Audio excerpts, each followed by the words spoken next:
My favorite has to be Jazzercise Boot Camp.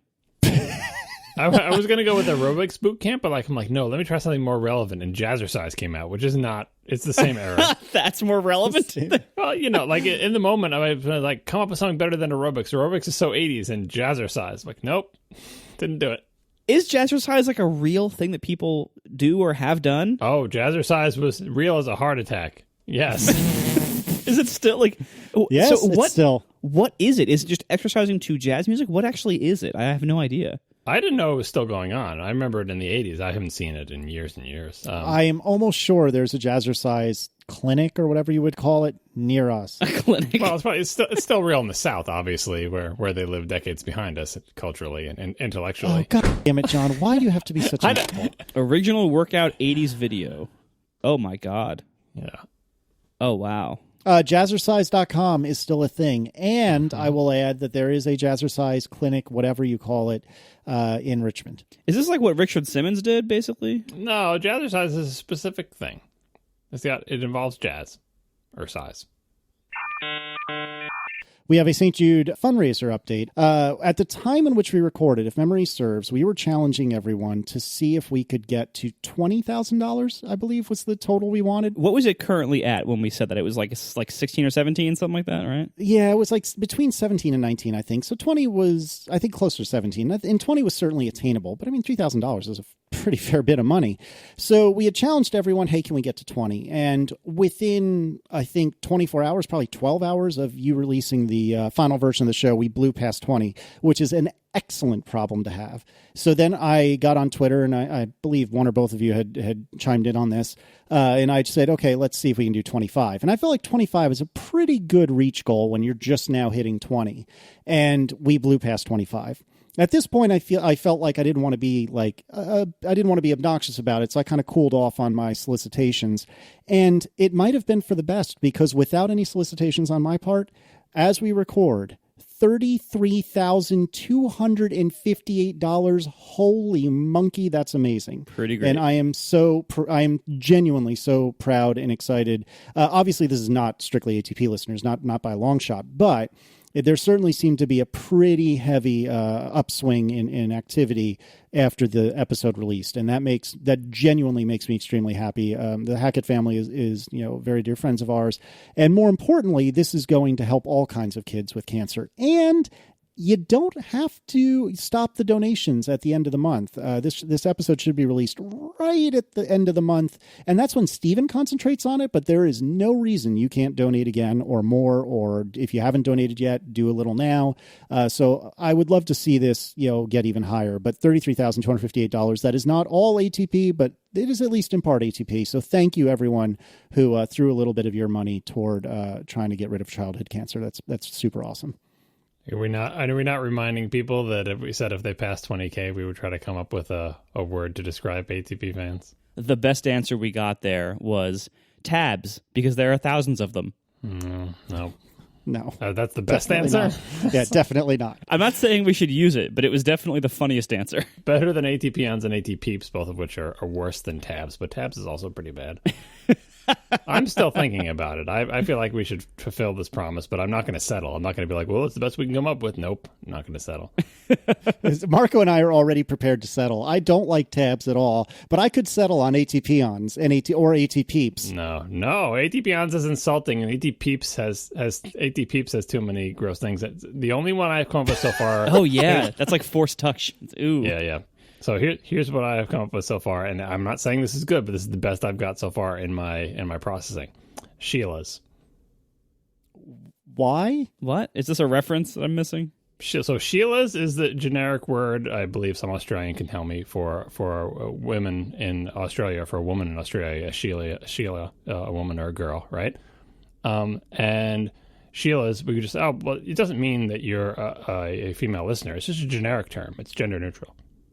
Also, the tank in Red versus Blue. Is it? Mm-hmm.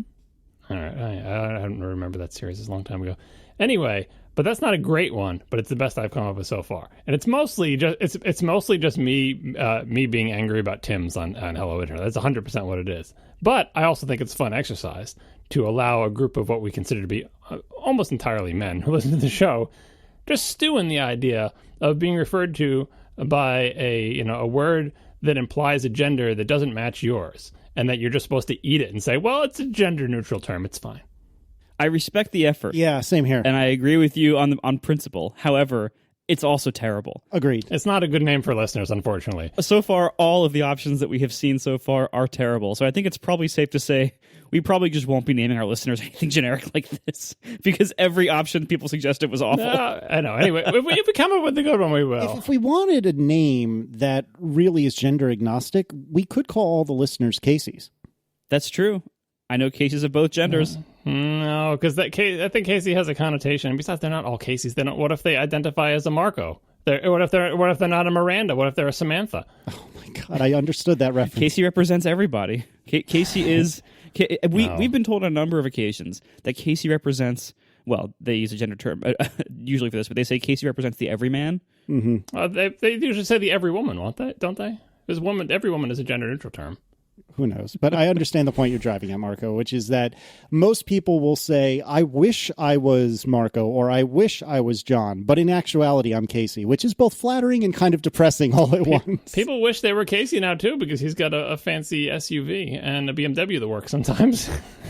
That's so harsh. That is so harsh, John. It is too soon. Does it currently work? What's the current state? I have driven it only once in the last week, and that is going to be discussed. No, yeah, we have after show stuff to discuss about that. Yes. Okay. Yes. If you looked at the show notes, Marco, there is some after show things to discuss. Anyway, so we should continue with our follow up. I am. It's funny. This episode of the show is really a roller coaster, kids, because I was on the highest of highs with regard to the St. Jude donations. However, now I'm at the lowest of lows. Because I was hoping that nobody would discover, which I understand this is preposterous. Why just hold on. Just hold on. This? I was hoping no one would discover that the Apple TV 4K does indeed have a fan. And of course it was going to be discovered. I understand that. But like in my fantasy world, I was hoping that nobody would know, or that John would never find out. He would go on the Todd Vaziri full media blackout with regard to the Apple TV 4K why would fan. I do that?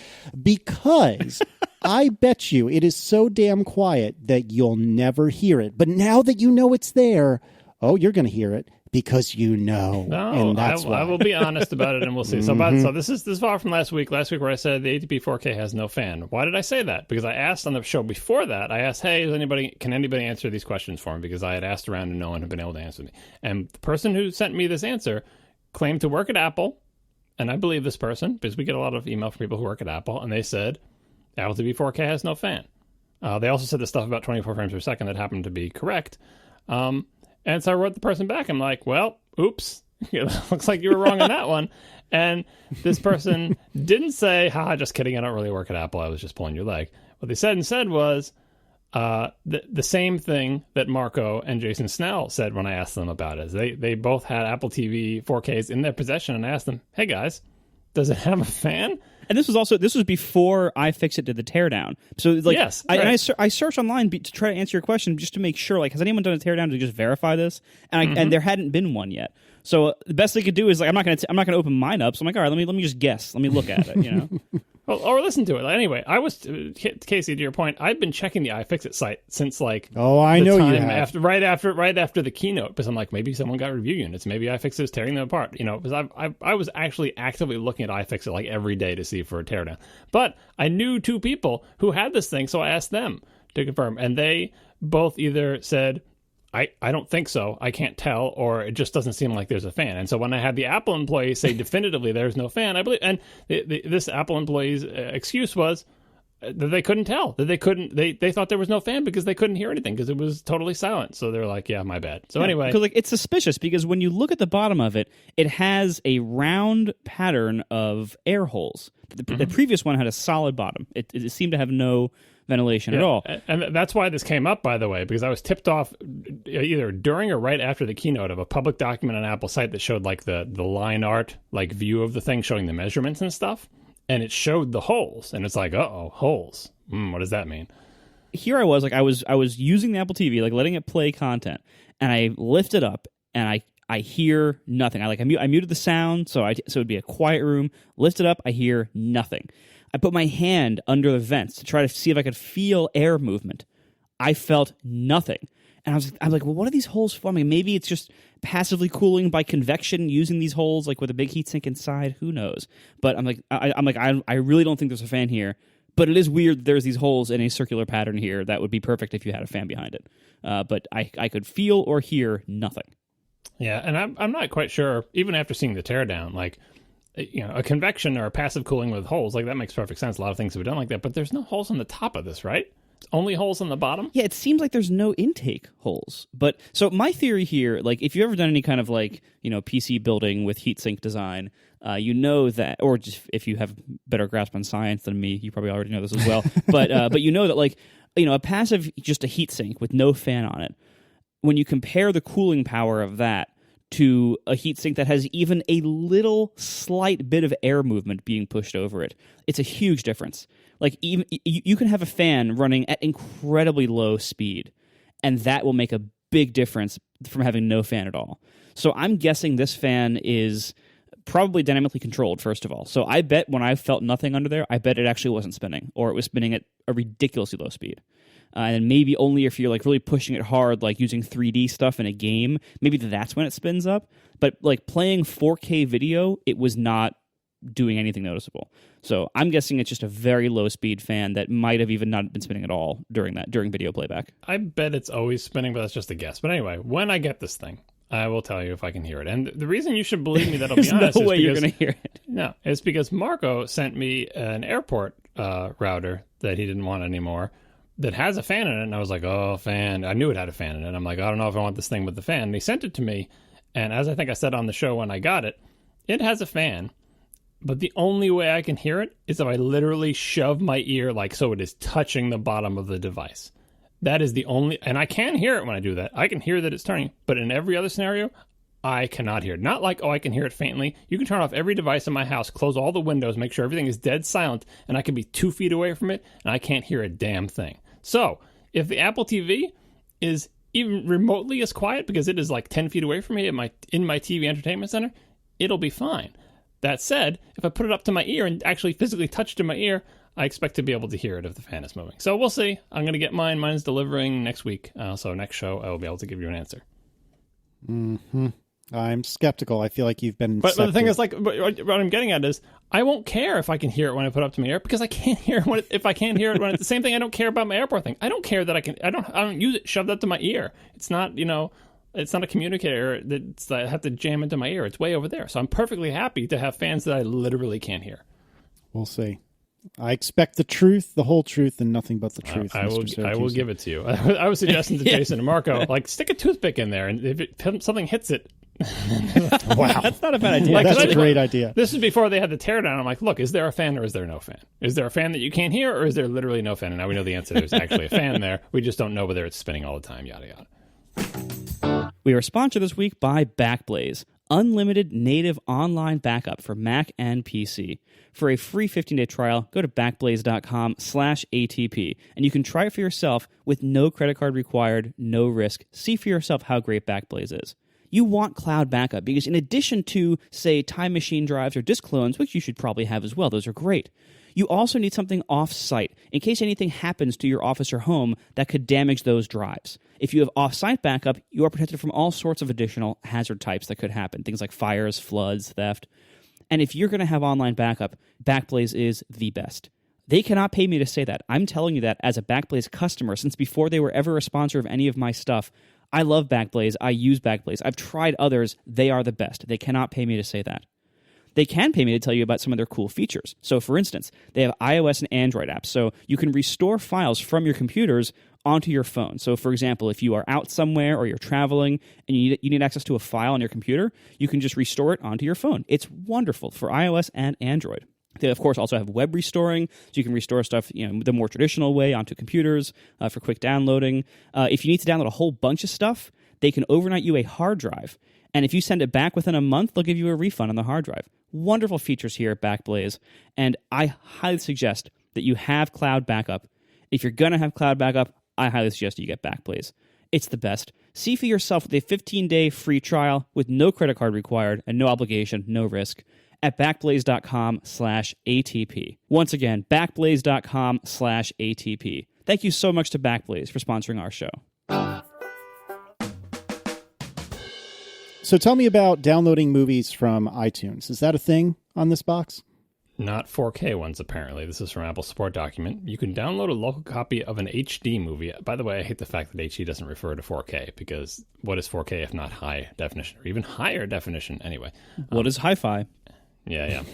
And you might be able to download, this is the direct quote. You can download a local copy of HD movie, and you might be able to download HDR and Dolby Vision versions. What do you mean I might? Like, maybe you'll let me, maybe you won't. That's from Apple support document. It says you might be able to do this. Yes.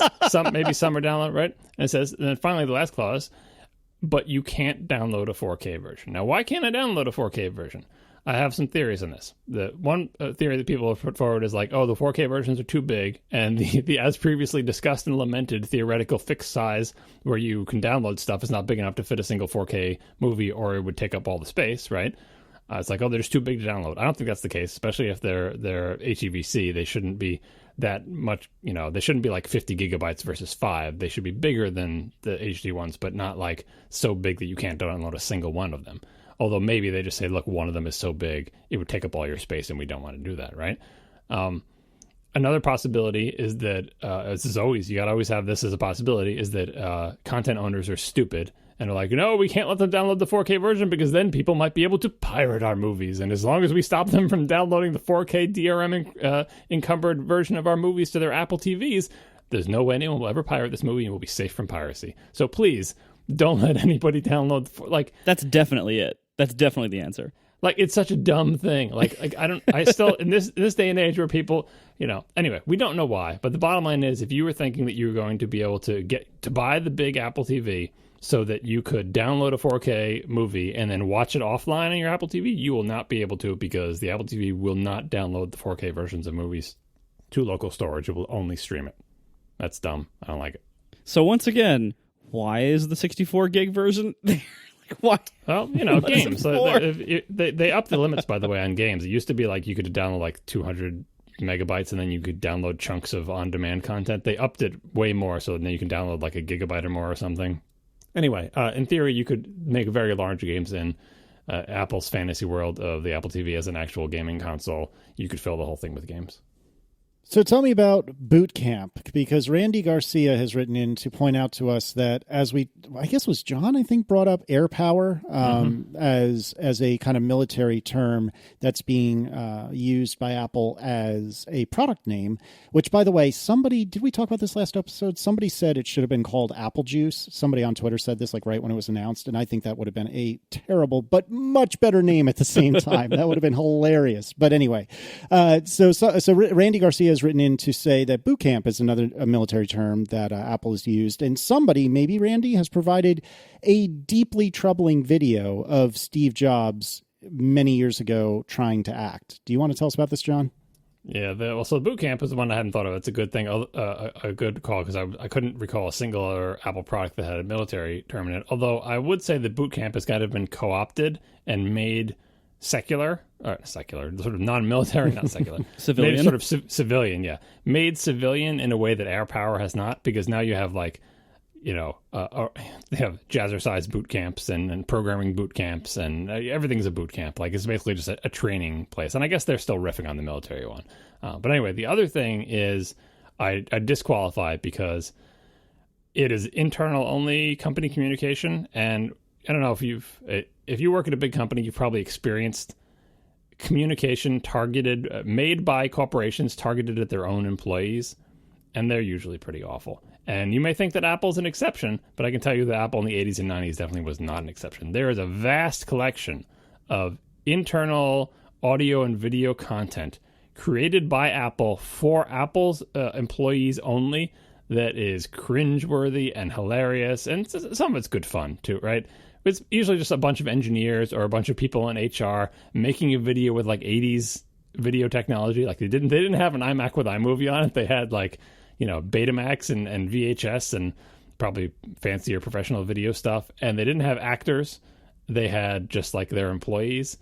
And I think the one in question is Steve Jobs pretending to be, who was it? Is it FDR or I Roosevelt? believe that's right. I think it was FDR. Anyway, you can watch on YouTube if you want to be sad about internal corporate communications, but rest assured, Apple was no exception and probably continues to be no exception.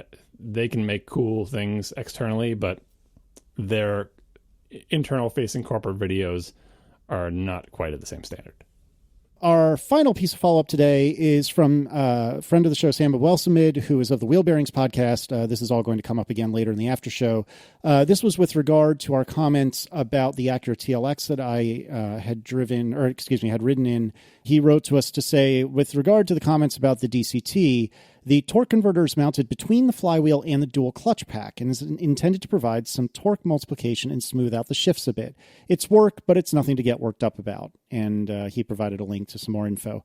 That strikes me as super freaking weird. Like, the whole reason I tend to hate automatics is because of that, like, that mushy feeling that a torque converter brings. And I understand the motivation here. The motivation makes sense, but it's just, you're taking away the one thing I love about a DCT, which is that it feels more direct to me than a traditional automatic. The one benefit I could see here is that when you're driving a DCT, the shifting between like first and second, like when you're going at low speeds and you're using like first and second gear, that can be very jerky, just like if you do it in a stick. You know, if you're selling into a market that is accustomed to automatics, that might feel too jerky to them. Yeah. If you're selling to stick people, it's going to feel perfectly awesome and normal. But if you're selling to automatic people, I see why they would do that. I agree with you though that like at that point, why not just use a really good 8 or 9 speed auto? And maybe that's why their premium option is just a 9 or 8 speed auto. Like, but again, like I would prefer a DCT that's just a DCT without anything in front of it. But I do see like for the market they're selling why they do that. But it just doesn't make sense to me that they would bother with a DCT at all at that point. I think there's a limitation of current DCTs that they can't be that smoothed down at low speeds, right? Because if someone using a manual can be, right? They just slip the clutch more. Like you can start and stop as smooth as you want, and apparently that's not within the realm of, not within the functional envelope of modern DCTs, most of which are tuned to shift very fast, like at the at the higher speeds, like not so much tuned for creeping out of a parking lot and rounding the corner on a residential road, and you get a little bit of a bump. And the TLX, again, trying to split the difference between the TSX and the TL and erring on the side of being boring, as always. Went for like the most important thing is not to jostle the occupants. So they took a sporty transmission and put a little bit of slush in between it and the wheels to smooth things out at low speeds. Maybe it would be better if the torque converter wasn't a factor at higher speeds or anything. But either way, like it's such a sort of Frankenstein setup that, yeah, it is. It does seem much cleaner to either have, you either got an automatic or you got a stick or a DCT, and they all have their own behaviors, and trying to combine them into sort of a hybrid suspension with the best of all worlds is just kind of papering over the flaws. Like it used to be when we had single clutch automated manuals that they were super rough, right? And they were slow shifting and very jerky, and a dual clutch really helped because you could have the other gear set ready to go and swap very quickly without the harshness, right? But apparently there's still problems at low speed. And so I feel like in, another 5-10 years, they work out the details on the DCTs. Maybe they won't need a hack like this. But anyway, TLX is not a great car anyway. There are a lot of better choices in that price range. Fair enough. We've now lost all of the listeners who don't really care about cars. So sorry, everyone. You can come back now. We're back, and we're going to talk Ask ATP. So let's begin with Colin Weir, who writes, John's rant about tech people forgetting the betas are betas reminded me of a question I have. A lot of the times on iOS betas, I will find bugs in apps that I report to developers to say, hey, this doesn't work on the iOS 11 beta. I usually get a response along the lines of, yes, this is a beta. Betas aren't supported. And then I'll often see rants from people like Tapbots Paul complaining about people saying things are broken on betas. But an inherent part of the beta experience is reporting bugs. In fact, that's the reason betas exist. So if I want to be a good citizen and beta user and report issues I find, how can I do it without annoying developers? This is pretty simple, really. So, when you're on a beta, keep in mind that in some cases, the developer has not had time to fix the bug that you are reporting because the beta just came out and they got it at the same time you did. In a lot of cases, the developer can't fix the bug that you're reporting until the GM SDK comes out, which could be months later, right before the GM, right before the version is released to the public. So mainly because we can't submit builds to the App Store that use the beta SDK until the GM is out. The App Store won't accept them. So if you're telling someone that this is broken in the form of like a complaint, like I demand that you fix this quickly, damn it, that's really frustrating for developers to hear, because they probably they probably know about that already, and they probably can't fix it yet or haven't had a chance to fix it yet, and they it doesn't really matter because it's still a beta. If you are trying to leave a nasty review in some ways, fortunately iOS has prevented this in recent versions. Like usually you aren't able to leave reviews from beta OSs anymore, which is nice. That would also be a thing not to do. But if you're just telling somebody in a civil way, like, hey, there's this bug, I thought you might want to know about it, that's totally fine. And we, as developers, need that and appreciate that. That's good. So as long as it's not a 1-star review or using the tone or phrasing of like a complaint that you expect it to be fixed all of a sudden, it's fine. Well, I think the key part here is like, how do I be a good beta user?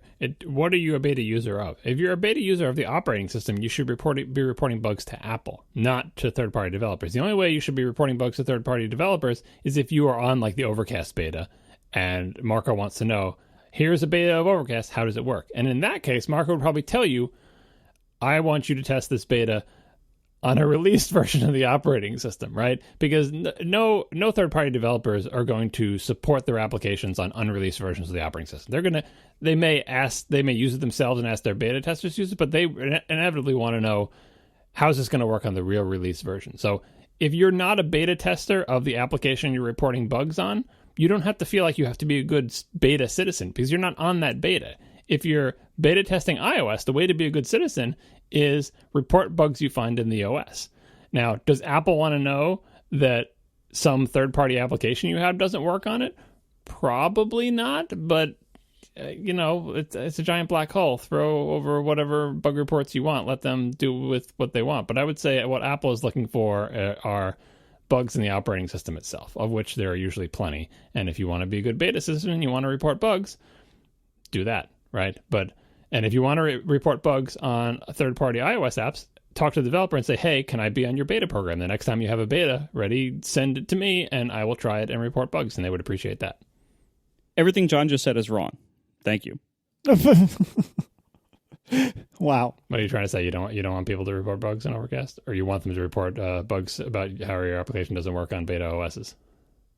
The idea that I would only want bug reports from Overcast beta users is completely wrong. Well, no, but like I'm saying, if you want to be a good beta citizen, like they're not a beta citizen if they're not using, like how would they even get to Overcast beta if they're not on your beta? You see what I'm saying? No, but like if you're using my app on a beta OS and you run into a bug, I would like to know about that.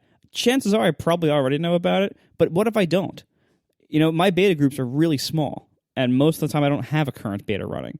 So I want to know about that stuff. And the idea that you should only report bugs on the OS if you're testing an OS beta is totally wrong. I don't know any developer who wouldn't want those reports. Well, that's how you be a good beta citizen, because you're testing a beta of the OS. Tapbots Paul apparently doesn't want to hear your complaints about their broken things because they know they're broken on the beta OS. Well, no, but again, I think it's a difference of tone. It's a difference of like, hey, just so you know, this is broken versus I demand that you fix this. That's a very different tone, and one of them is helpful and one of them is not. I think even just reporting, especially if it's a well-known bug, or reporting it, like there's almost no way to say it if you are the 900th person telling somebody that their app crashes on launch in the iOS 11 beta. Like there's almost no way you can say that. It's not going to eventually drive people crazy, and I feel like I don't think that's a particularly useful thing to be doing. Like especially if it's something like crashes on launch. If the developer doesn't know that, they don't care about the app anymore, and it's hopeless, right? Chances are good they know it crashes on launch, and they're addressing it. Well, what if it only crashes on launch on a phone you don't use? I don't know. That's why like these. I can't think of a situation where I would not want those reports, even if I'm getting 100 of them. Then I'll tweet from the account saying, "Hey, just so you know, I know about this. Thanks for your reports." Then you could not report the same thing again. But like, if something like that happens, I want to know. To be a good citizen, how about don't expect a response? That's because if the developer's getting tons of them, then they won't be able to respond to all of them. But like, yeah, by all means, please tell us. We need that's the point of betas, even if they aren't our software in beta, even if it's the OS software in beta. we still need to know that kind of stuff. I think we need to survey more developers to ask them if they really want people testing their applications on beta OSs and giving them bug reports, because I have almost always heard the opposite, that please do not send me reports of how my application doesn't work on a beta version of the OS, because it's not like, it's almost like a support function. Don't contact me through support channels if you're not on my beta to tell me that my application doesn't work in a beta OS. Like, they just don't want to hear it. And maybe they're just frustrated. Maybe you're right, it's just about tone, and all I ever hear is the frustrated complaint, and really it's super valuable for them, and they just eventually reach their limit and snap. But I've always heard the opposite. Not that I'm sending these reports, by the way. Yeah, you save them for the podcast. I'm being a good beta citizen. I don't even send Apple the bug reports.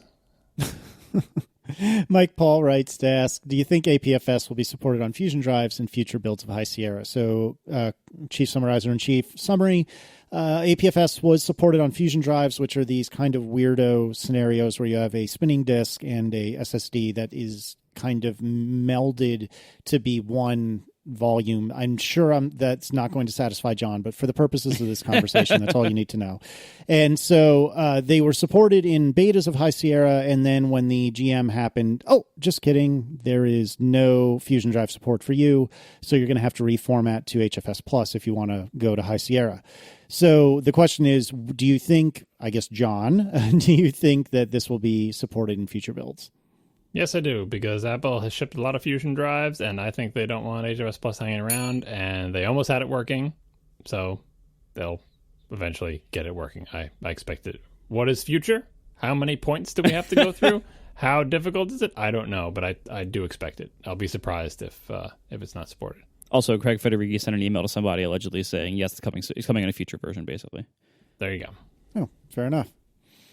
All right. Well, that's it for Ask ATP. As always, you can tweet your questions with the hashtag AskATP, and our magic spreadsheet will find them and pick them up, and then we will answer them if we think they're good enough. No pressure. With continued apologies to the Upgrade podcast, where we stole this from. We don't need to apologize. They've been amply credited. We are sponsored this week by Jamf Now. Jamf Now helps you manage your Apple devices from anywhere.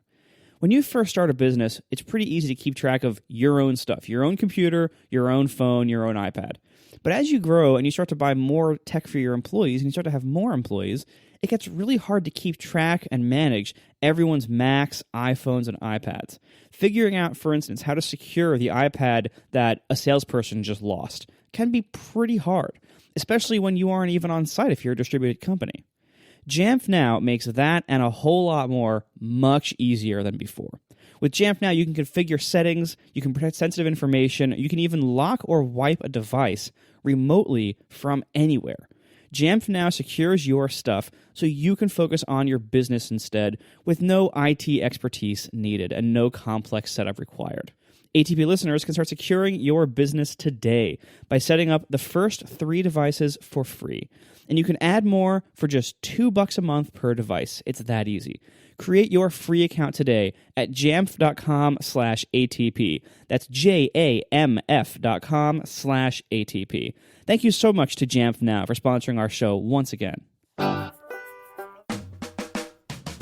All right, so it sounds like all 3 households have received new toys in the last week, although not all 3 hosts.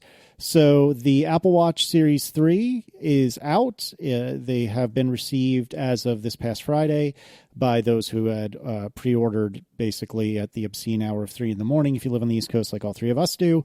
So all 3 households have received them. Marco, you and or Tiff have one. How many did you get for the 2 of you all? Just one. Tiff decided she didn't want one. Okay. And then I got one for myself, and actually Erin got a non-cell one for her. Although for Erin and Tiff, by the way, what were their reasons for saying they don't want cell? Well, Tiff decided she didn't want the watch at all. Okay. Well, that settles that. For Erin, there's never a time she expects to be that far away from her phone to justify spending the extra money each month. And Erin likes her watch, I think it's fair to say, but doesn't love her watch. She views it mostly as a second screen in terms of notifications and very little else. And so because of that, she didn't seem to think it was worth the extra money each month. And if she wasn't, and if she knew she was never, ever, ever going to pay for cell service, then why bother paying the extra money for the cell radio? But she did want a new watch, then. She's got a new one just because her current watch is slow, or you thought she should just get one so you feel less bad about getting an expensive new watch? All of the above. Her current watch, her previous now watch, was a Series 0, as was mine, and it was slow, and she has a 38 millimeters, so the battery life was getting to be comically bad after over the course of 2 years, which is to some degrees to be expected. And I was spending a whole bunch of money on my fancy new watch, and I figured, if I'm going to get a fancy new watch, then she should get a fancy new watch. Yeah, but the solution to spending money and feeling guilty about it is just spend more money. Yeah, exactly. Well, yeah. This is the Marco approach, and now the Casey approach, it seems. Yeah. Have I taught you nothing? And so anyway, so your wife has or has not received hers yet? She has not received it yet. It's a birthday gift. Okay. So I won't be able to ask you about your experience then, but I will start by asking Marco, because I suspect you will not have too much to say about this. Famous last words. What is your experience? What has your experience been with your Apple Watch Series 3 with LTE? I have not really used the LTE yet because I mainly got the LTE so I could build Overcast with it when the API lets me do that, and I hope that is soon. But that is the main reason I got it, because all of my customers are asking for it, so I figured I need that for testing. Hello. But for the rest of the Series 3, it's fantastic. I mean, it's the way that the keynote phrased the speed improvements. It didn't sound like it was that big of a difference. It sounded like it was like an incremental speed update. It's not. It's a massive speed upgrade from even the Series 2, which itself, and Series 1, which themselves were massive speed upgrades from the original Series 0. If you still have a Series 0 and you are at all thinking about upgrading, upgrade. It is an incredibly fast device now. Not like phone speed. Like, it's not that you're never waiting for anything, but compared to where it was, it's a huge speed upgrade. Yep, I would agree with that, and I'd also like to quickly double down and say that the battery life improvement, for me anyway, has also been tremendous. So I completely agree with you. If you're listening to this and you have a Series 0 watch, and that's the only one I have experience with, I can't speak for Series 1 or Series 2. If you have a Series 0 watch and you're thinking, maybe it's time, because this is way better, both speed-wise, as Marco said, and in my experience so far, in battery life as well. Keep in mind also with battery life, I was thinking about this the other day, like, the Apple Watch is so dependent on having adequate battery life. Like, if your watch dies in the middle of the day, that really makes it a lot less useful to you. Like, if it can't make it the whole... And this is one of the reasons why Apple's so conservative about how it spends its power budget. It's one of the reasons why the OS is so limited, why apps are so limited, because... if your phone dies, 3/4 of the way through a day, you can plug it in somewhere for a few minutes and then get back to using it again. With your watch, that's really inconvenient. You have to take it off, put it somewhere. You probably don't even have a lot of extra chargers for it because they're this separate thing. It's kind of a pain. It's this giant magnetic disc thing. Most people are going to have one charger. It's going to be next to their bed at night.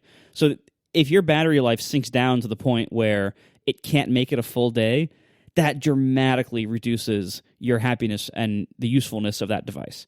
So because these batteries degrade over time, I suspect that a lot of people are going to be replacing them about every 2 to 3 years, even if they're totally happy with them, just because the battery will start fading and it'll cross the point where it's no longer making it through a full day for them, and that's going to suck. So if you have a Series 0, and this describes you, which I've heard this is roughly the time that's really starting to happen with a lot of the Series 0s, where the battery is just not making it anymore. If you have a Series 0 and you are at all thinking about upgrading, this is a good time to do that, and these are great. I'm incredibly happy with them. Yep, agreed. I'm probably going to have to upgrade eventually, too, because even though I don't wear my Apple Watch except for a few weeks a year, I do wear it a few weeks a year, and my Series 0, the battery's okay, but it's in rough shape. It's so angry at me because I don't wear it. I just leave it on its charger sitting on my, dresser or whatever. I tried to upgrade to watchOS 4, which took me 3 days to complete because my phone wouldn't connect to it, or it would tell me it's downloading, or it would say download will resume when you're connected to Wi-Fi, when I was totally on Wi-Fi. I'm a foot from the Wi-Fi router and everything's connected to Wi-Fi, or it said I can't connect to the phone, but the watch could ping the phone and say it was connected. I rebooted both devices. In the end, what I had to do was wipe the entire watch and start over and restore from a backup. That's the only way. And then I'm restoring from a watchOS 3 backup. And then once that got on, then finally I could upgrade to 4, which still takes a year and a day to actually run. But I was glad to see that big circular progress bar and the 4-hour wait for it to upgrade. So anyway, now my Series 0 Apple Watch is running the new OS. But I think I will actually buy a new one. I really don't want to because I really like the stainless steel one and it costs a tremendous amount of money and I rarely wear it. But in the end, I probably will get a new one, not this year, but like next year or the year after. What will happen is I'll go to WWDC or go on vacation one year and my watch won't make it through the day like Marco said, and I'll be like, well, that's it. I like either I don't have a Apple Watch anymore or I have to buy a new one, and in the end, I'll probably buy a new one. But not this year. Although, who knows? Maybe seeing my wife use her cool cellular Dick Tracy watch, it'll convince me that I should get one, but I doubt it. Yeah, I mean, hey, if you get one, you could switch back to your flip phone. Oh God! I don't think that's going to happen. I think I still have my flip phone somewhere, but I can't go back again. Oh my word! No, and one other thing on the speed too. Like I would say, again, like it doesn't make it like a super fast device, but this is I think this is the first Apple Watch that's not too slow. Yeah, I agree with all of that. So I got my Apple Watch Series 3 late-ish Friday. I typically go and I do my exercise on Monday, Tuesday, and Friday, generally speaking. So it wasn't until this past Monday and Tuesday that I was able to try going for a run without my phone, which is kind of weird. I mean, I've only been running semi-consistently for a few months. It's not like I'm some expert, forever long runner. And even in just a few months, I've gotten used to having my phone either in my hand, careening out of my bum bag as I'm trying to put it in said bag, which is why my screen broke, or bouncing around on my tailbone as it's in my sort of kind of fanny pack. Hello, the UK. You mean your sit bone? Yes, that's totally it, except not at all. But anyway, the point is, it was very weird, but immediately very freeing not to have to carry my phone, which is super cool. So I put in my AirPods. I had previously downloaded some music onto my watch, connected my AirPods to my watch, and I started listening to music, started a run in Runkeeper, and went on my run. And it was really, really awesome. There are some problems with this, though. Number one, I don't want to listen to music. I want to listen to podcasts. I can barely keep up with all my podcasts as it is, and running is a really great time for me to plow through, maybe one episode or an episode and a half or whatever of some of my favorite shows. And if I don't bring my phone, then I'm not listening to podcasts, and that's a bummer.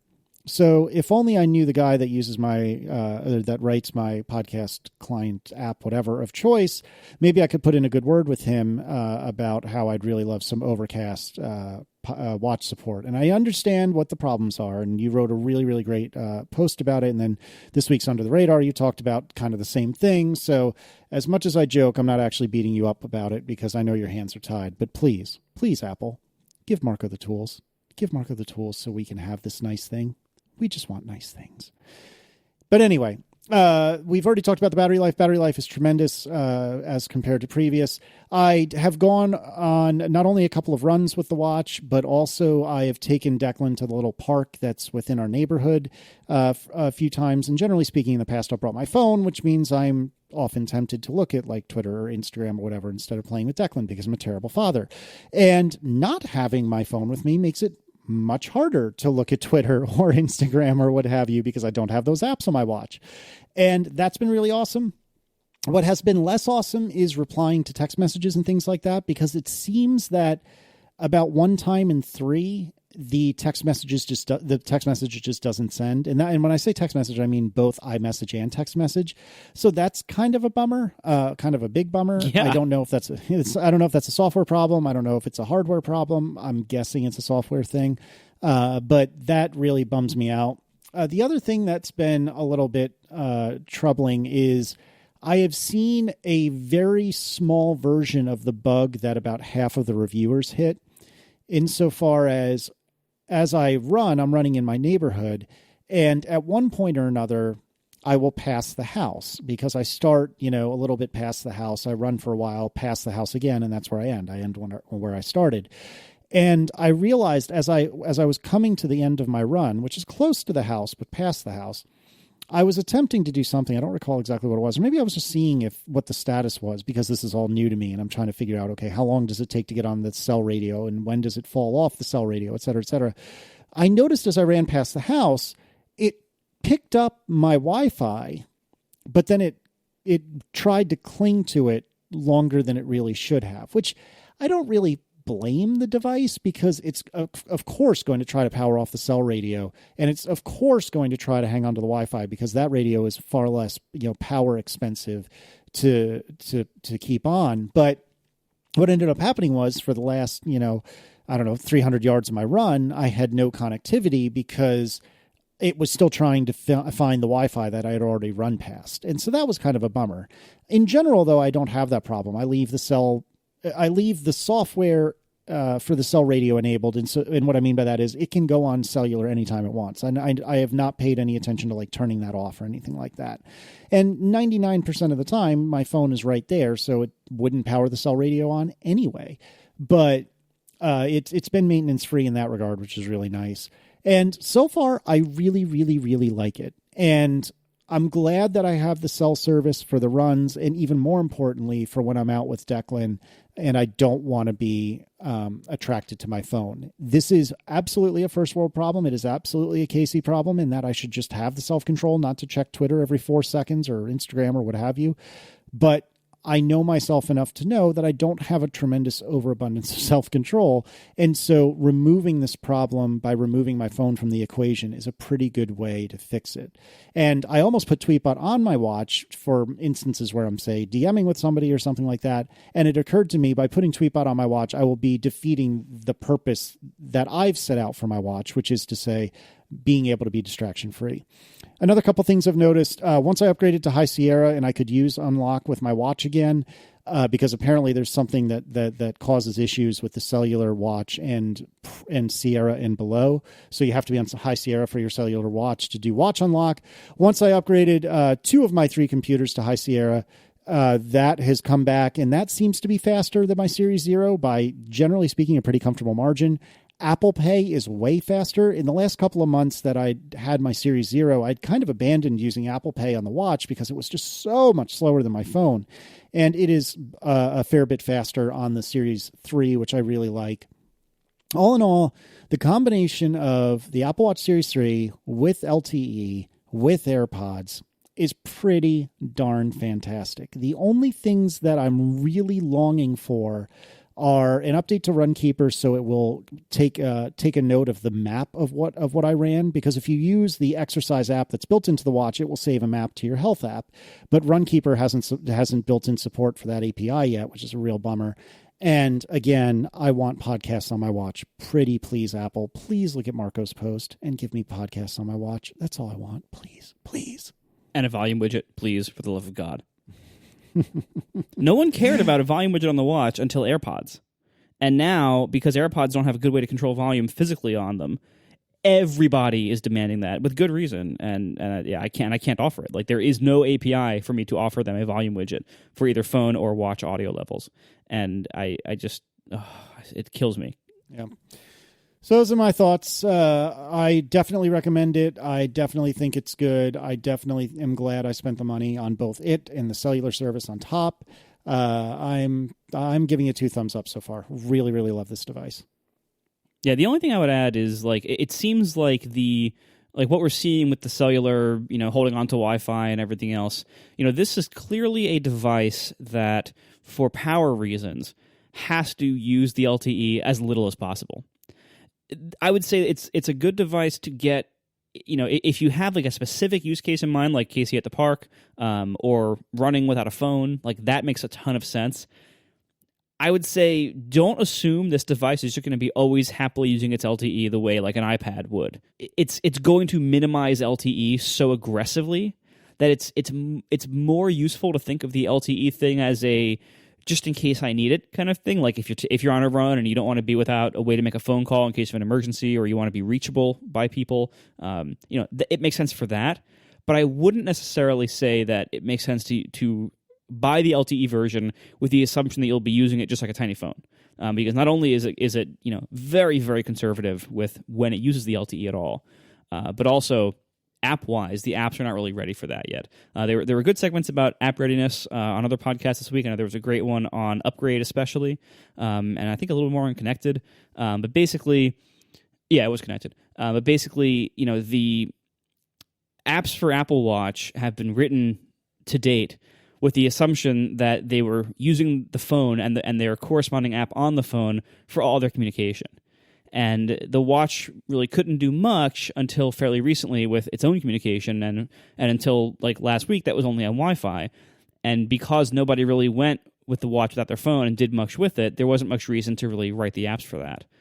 So Apple Watch third-party apps still have and even first-party apps, frankly, still have a long way to go before they can really make good use of independent connectivity on the watch. And the hardware probably needs a couple more generations before it's really able to use the LTE radio, more than occasionally anyway. So buy it if you want to be reachable and to have a lifeline, that kind of use when you are out without a phone. But I wouldn't necessarily say buy it just for like entertainment to go phoneless like Casey at the park, because that's not ultimately what it's for, and it's not what it's optimized to do. I would agree with that. Also, you can bring your phone to the park, man. Like kids at the park, like we love our kids, but like they're there a lot. It's okay to bring your phone and to look at Instagram while they're like climbing the monkey bars and everything. When you aren't even like when they're not interacting with you, when they're just running around, you can look at your phone. It's okay. I give you permission to do it. I mean, you look up and they're gone. You don't have to blame yourself. Yeah. Yeah, I know. I think part of the problem is that, this particular park, it's just in the neighborhood, so it's usual that it's only Declan and I that are there. And beyond that, he's still in the phase where everything is daddy this, or really mommy this, and then if mommy isn't there, daddy this. And so, it's better if I am not distracted by something else, and better if I'm paying more attention to him. Actually, Hamilton or in the chat points out a very good thing. Bring your phone to take pictures. Like, as people are realizing they can now go out into the world with just their watch, many of them I've seen are also realizing, oh, crap, I don't have a camera when I do that, and I'm used to always having a camera.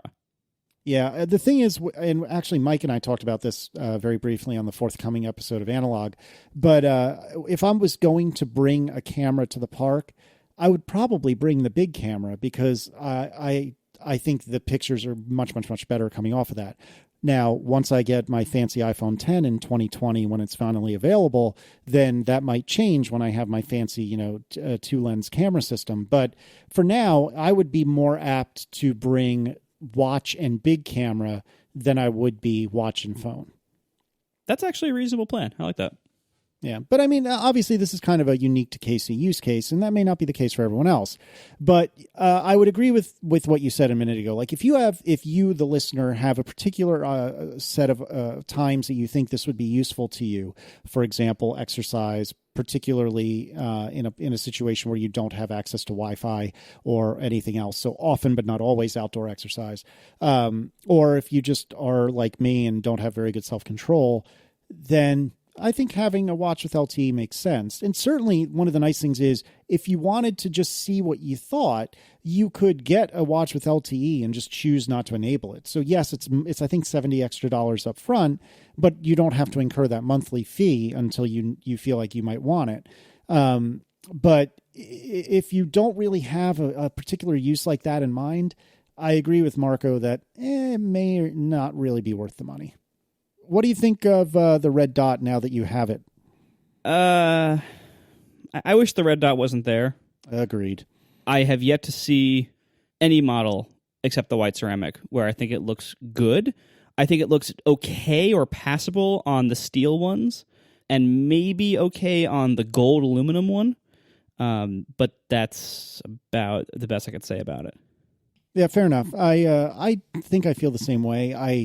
I wish it wasn't there. I wish I had an option to not have it there. If There's I always could watch pay, dots. Yeah, I know, but I don't trust myself to apply it in such a way that it won't look like garbage. The watch dot, that is. Yeah. I'd be afraid of that too. Yeah, if I could, I do believe if I could pay a little bit of extra money to have a version without the dot, I probably would have. Just gotta find somebody who paints miniatures and get them to go in there with some enamel and very carefully paint. You'll never notice it. It'll be practically perfect. Yeah, something like that. I don't know, but overall, I was expecting to like the watch. You know, I am a pretty big fan of the Apple Watch as a platform, and I was expecting to like this new one, you know, a fair bit. And it turns out I really like this new watch a lot. So it is a very worthwhile upgrade. The cell, like we just discussed, maybe not. For me, absolutely. Marco, I suspect if and when you get Overcast working and if and when you decide to ditch your phone for bike rides, I think you'll be more enthusiastic about the cellular radio. But in general, I can see that one going either way. But yeah, I definitely say this is a worthwhile upgrade, and I'm super duper happy with my purchase. We are sponsored this week by Squarespace. Start building your website today at squarespace.com and enter offer code ATP at checkout to get 10% off. Make your next move with a beautiful website from Squarespace. Squarespace is so incredibly easy to use. It is far easier to use than almost any other solution I've ever seen. Squarespace sites are professional-looking sites. They are professionally designed with these amazing templates you can choose from, and then you can customize them to your heart's content, no matter what your skill level is. You don't need to do any kind of web coding. You don't need to know HTML or JavaScript. You can just customize things visually through drag and drop. It's amazing. You can make sites look so good. I mean, they look good to begin with, and then you can customize them to your heart's content. It's wonderful. These tools are so easy to use that you can even recommend them to other people. So if somebody comes to you and says, hey, you're the computer nerd in my life, can you build me a website? You can say, I'll do even better than that. I will show you how to fish. I will show you how to make a website on Squarespace. And then you can do it yourself without bugging me. And then when you need help, Squarespace is there to support it, so you don't have to bug me for help either. It's just wonderful. Whether you're making a site for yourself or somebody else, trust Squarespace to do it right. Because then you are out of the website building and website hosting game yourself. Your time is better spent elsewhere. Focus on your project, focus on your business, focus on your hobby, whatever you're making the site for, spend your time on that and not worrying about your software. Start a free trial site today to see for yourself at squarespace.com. And when you decide to sign up, make sure to use the offer code ATP to get 10% off your first purchase. Make your next move with a beautiful website from Squarespace. All right, John. So tell me about High Sierra and tell me, I have upgraded my MacBook Adorable. I have upgraded my work computer. Am I allowed to upgrade my iMac that I'm recording on as we speak? Not to say that I'm going to upgrade as we're recording, of course, but am I allowed to upgrade my iMac, John? What's the deal? You can do what you want. It's your iMac. Mm-hmm. All right, so what is the official John Siracusa review of macOS High Sierra? Review is I still haven't used it.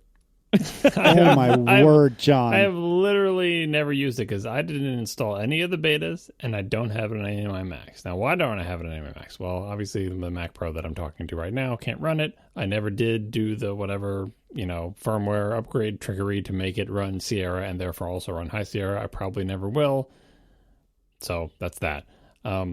My work computer, we are not allowed to install it at work yet because of some Active Directory bugs that are supposedly fixed in the 10.13.1 beta. But right now, if you try to install it, one of our work's incredibly invasive, please don't let me know how this actually works, hackery things, is when you double-click the Sierra installer, a dialog pops up with a message written by our corporate IT that says you can't install it. I'm hoping they didn't patch the binary of the installer, but whatever mechanism they have to intercept the launch of a particular application and throw up an arbitrary message in a dialog, God, I don't even want to know. So anyway, I can't upgrade the work one. That would be the one you would be most likely to upgrade because I would have some faith that the IT team that I was just complaining about had tested it and made sure all our stuff works on it. And it's like practically brand new, like it's all fresh and like I haven't done anything weird to it. So if any computer is going to work okay with it, it's going to be that one. And then finally, my wife's computer, which I thought I was going to upgrade on day one, I found myself with cold feet. Not so much about APFS, although there are some issues with that. Like SuperDuper that I used to clone just now has like beta support for cloning from it. But really, I'm getting cold feet about the 0.0. And in a way I didn't with Sierra. I don't know. Maybe it's the combination. Like just the 0.0 is not enough to scare me away, and just the APFS is not enough to scare me away with both of them. I'm hedging. So I've downloaded the installer and I've done like a fresh round of backups and clones and made sure all of my backups are good. And, I've done all this stuff. I'm all ready to install, but I thought I would pull the trigger and it's just like I'm I'm not pulling the trigger. And mostly what I would be upgrading for is the new version of Photos, not for APFS, because obviously I like that and I want it and I'll get it eventually, but I want to try the new version of Photos, but that has me a little bit scared too. So I may turn out that I just wait for the 0.1, especially if the 0.1 is due out soon. But right now I've been too much of a wimp to try it. So I'm just in a holding pattern, waiting to let other people go first and see what kind of disasters befall them. And this is kind of weird for me because I upgraded almost all the other ones. I always upgraded my wife's computer like as soon as it comes out. Just, why not? Everything's fine. But this time, I don't know. Maybe it's just me. I don't think there's anything particular about High Sierra because, again, I haven't used any of the beta, so I have nothing to base my fears on. But I think the combo of APFS and the 0.0 is keeping me away. I am surprised by that. Me too. So, Marco, have you upgraded anything yet, Marco? Only my laptop. I would like to upgrade my desktop, mostly for the media format support. But that's pretty much the only thing that is really compelling for me right now. And the thing is, I've really been burned a lot by the last few macOS releases. Ever since the Discovery D fiasco, pretty much almost every major version of macOS in the last few years has broken some subsystem that I rely on for a little while. Sometimes for the entire release cycle. I'm pretty sure Sierra still messes up Bluetooth input devices. I still think Bluetooth is messed up in Sierra, and some people were reporting USB audio bugs earlier on in Sierra's lifecycle and stuff. And this is my work machine. I can't afford downtime of my Mac, of my main Mac here. I do my entire job here. The idea of taking a risk on High Sierra in early on in its life cycle with Sierra, I kind of know it's kind of like the devil you know. It's I know Sierra is buggy with Bluetooth pointing devices, so it's I'm used to my mouse and trackpad just occasionally just disconnecting for no reason and then reconnecting. I've gotten used to that now. With High Sierra, I don't know what this year's Discovery D is yet. I've heard lots of reports that it's the Windows Server rewrite. Yep. And I don't know, when I ask people on Twitter, hey, what is High Sierra okay or not? What have been your experiences? The responses were pretty evenly split between it's totally perfect, I've had no problems, and oh my god, it's been a disaster mostly for the Windows Server things. So I assume that it mostly works if you're doing things the way Apple wants you to do, but if you have some kind of workflow or setup that is that puts a strain on edge cases of the Windows Server. So, for instance, if you are frequently connecting or disconnecting monitors or using clamshell mode, maybe like that kind of thing, I bet it's probably more likely to have bugs related to the Windows Server stuff than... Or if you have a particular GPU, you have a particular NVIDIA GPU of a particular... Doesn't Steve Troughton Smith have some computer with some particular GPU that just kernel panics, based on a clock? He can just time it and 30 minutes into kernel panics. That's the thing about a lot of these graphic subsystem things in the Windows Server that deal with GPU drivers. It could be perfectly fine for you because your GPU driver has no problems. And for someone else, it doesn't matter how lightly or heavily you use it if you're disconnecting or connecting monitors. It's just that your GPU, the driver for it, has some bug that gets tripped on average after every 30 minutes. So I've heard that as well. And I don't know if that's making me worried because I assume I don't have one of those weird GPUs, but who knows? That kind of thing, I'm just not willing to take the risk on my main computer when there are still widespread reports of problems of that magnitude. The advantages of High Sierra are just not very compelling for me to take that risk right now. Over time, that calculus will change. Over time, it will start to become more annoying that I don't have the latest version because lots of things around the Apple ecosystem these days will assume that you have the latest version and will only work correctly or fully with the latest version, especially with features that are shared between iOS and the Mac, things like continuity and handoff, even simple things like Notes. Notes has new features now. The HEVC and HEIF stuff, that's going to become more annoying over time as my Photos app can't edit the photos that are in it. Things like that. That's going to eventually push me over, probably within the next few weeks. I'm probably just going to install the 0.1 and hope that it fixes everything, if not the 0.2. But basically, right now, why should I install it? There's not much reason to install it, and there's just a lot of potential for there still to be pretty serious problems with it that I just don't need to be the one to fix. When I was at Tumblr, one of my rules was that when I was choosing software or infrastructure that we were going to build upon, one of my rules was to never be the biggest user of anything. You want to use stuff that like Facebook uses or Twitter uses, because like if there's any kind of bug at scale, they will have already hit it and probably will have submitted and fixed fixes for it. It'll be fixed by them long before it's ever a problem for you. And similarly with like Mac OS betas, like why install the 0.0? Like why not let the entire rest of the world use it first, report all the bugs, get Apple to fix them, and then install the 0.1 or the 0.2? Like it's selfish. Like you should, as like a social good, try to contribute with everybody. But no, screw that. I need my computer to work, and so I'll let everyone else do that, and I'll sit back and collect the fixes. Speaking of computer reliability, my shiny new space gray 2017 MacBook Pro has already proven to not be as reliable as my outgoing 8-year-old 2009 Mac Pro at work, because I've had it for like 2 weeks now or something, and I came in one day this week and it was just off, and I booted up and sure enough it had kernel panicked in the middle of the night at like 3 a.m. It was just sitting there. Nice. Nobody's using it. Who knows what was going on? I didn't get anything good. I did do the send report to Apple. I looked at the thing. I couldn't make heads or tails of it. Like nothing obvious jumped. It didn't even look like a full crash report. Whatever it had saved in NVRAM, it was like just information about my system, but didn't tell me about what had crashed or show me any symbols or anything like that. I'm like, if it wants to match my 2009 Mac Pro's performance, it needs to not kernel panic again for another 7 years. Because my 2009 Mac Pro did kernel panic. Yeah, it did kernel panic a couple of times when they first installed the terrible antivirus software that they were forcing us all to use, because it apparently had an incompatibility with like Xeons or something. That was the story. Like, oh, you're the only computer in the entire company with a Xeon in it, and the the antivirus software reliably kernel panics Xeons. And we changed to a different antivirus thing, and so that solved that problem. So those were the only panics I had. Those were explicable, and I could tell what was doing it. How many said? Did we have any other kernel panics in that one? Maybe.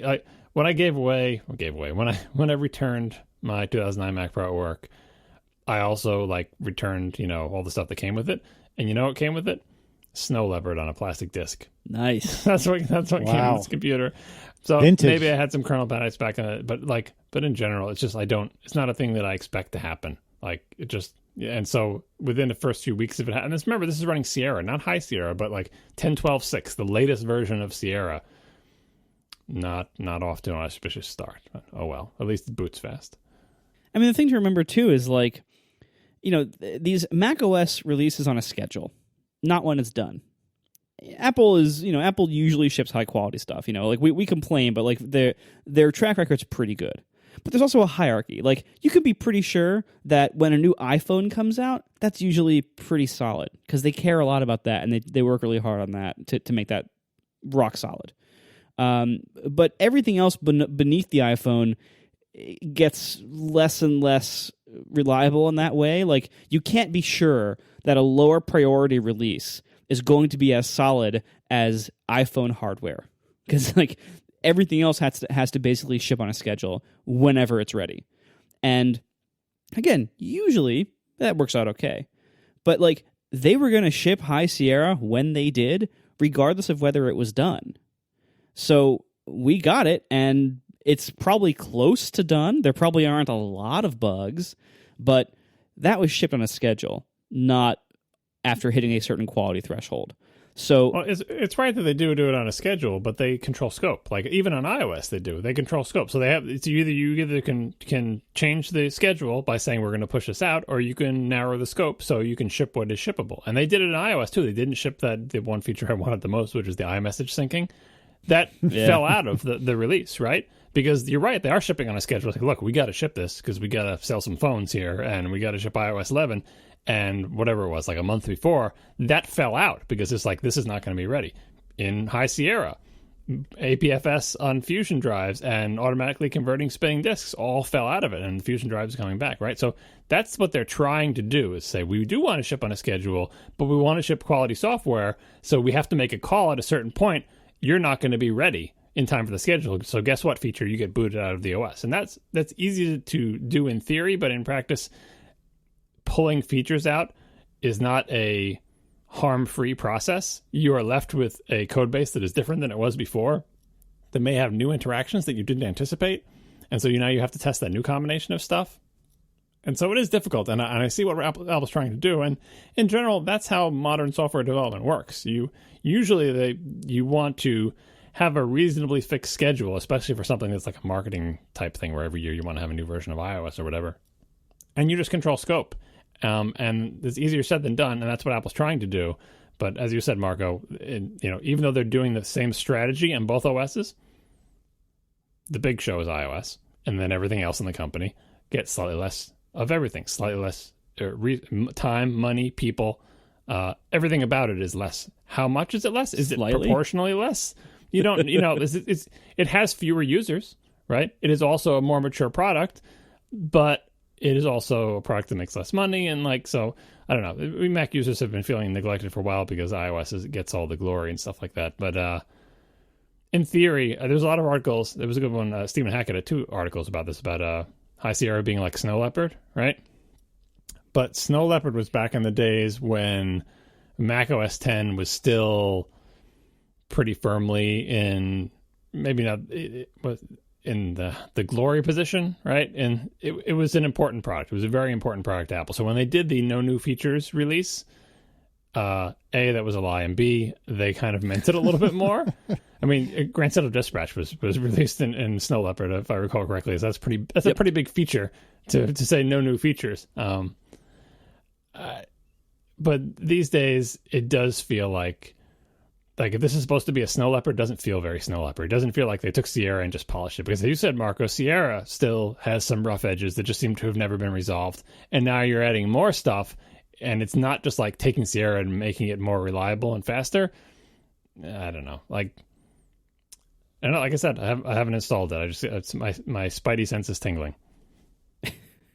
Wow. Great. I mean, I have, like I said, put this on the Adorable in my work computer, and so far the only thing that I've really noticed is that I can now use my unlock with my cellular Apple Watch again, like I discussed earlier. Like otherwise, it doesn't really seem any different to me. And in fact, it seems so similar to me that I intend to go through Steven's review, not only because I want to read it in general, but to tell me what it is that's different, because it seems like a lot of the big differences are Safari, which I had previously put on my Sierra builds, and Photos, which I don't use. So once you take those away, it's kind of like, I'm sure there's other good stuff there, but whatever. Well, and I hope that, like I mentioned how like Sierra still has these Bluetooth issues that don't seem to be fixed.